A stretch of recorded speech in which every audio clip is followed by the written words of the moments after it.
It's rare that you can capture a moment of change, of transition, particularly great change and great transition. The suite of works from the Gertrude Stein collection in the Rockefeller collection is fascinating.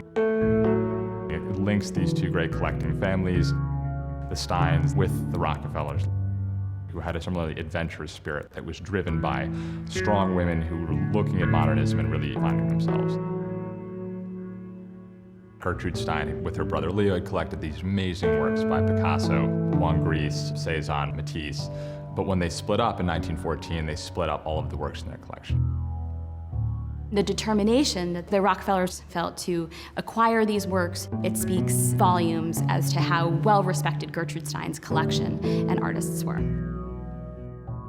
David and Peggy certainly saw that this was a moment. They formed what came to be known as the Museum of Modern Art Syndicate, a group of 6 collectors who would come together to buy the estate. A Saturday afternoon in December in 1968 in a back room at MoMA, and they put lots in an old felt hat, and they drew from there. And David was the last to pick, but fortunately for him, that the 2 lots that were left were number 1 and number 3.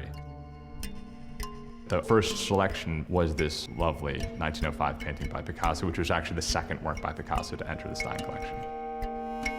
So we actually know who this is a portrait of. It's Linda. She was a flower seller in Montmartre. She's painted by Van Dongen and painted by Modigliani.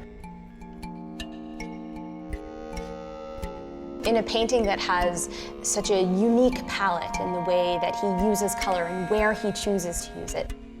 But then the face, yes, it's haunting, it's self-assured, it's knowing. Gertrude said about the Rose period pictures that there's a perplexity about them, and in her gaze you get that mystery.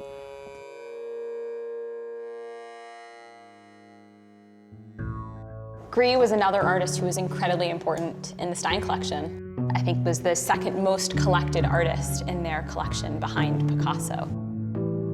Certainly here we see Gris in 1925 continuing on in that Cubist style, but taking it in a more classicized way as well.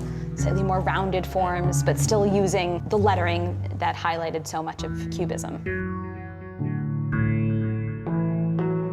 One of the gems of the Rockefeller collection is a Picasso's palm. When the property was divided between Gertrude and Leo in 1913, 1914, there was one piece, though, that they both desperately wanted, and that was a still life painting of apples by Cezanne. Eventually, Gertrude gave in and let Leo take the picture. Gertrude was so distraught over losing her Cezanne painting of apples that Picasso says to her, "Don't worry, I'll paint you a Cezanne." So in 1914 for Christmas, Picasso paints this beautiful little watercolor for Gertrude and Alice. And here we have the inscription on the back. Yeah, the souvenir for Gertrude and Alice from Picasso on Christmas 1914. It's wonderful. He's stepping out of synthetic cubism at this point. This is 1914. He's really breaking artistic ground, and yet as a token of friendship and as an artistic challenge, tries to simulate and pay homage to his great masters.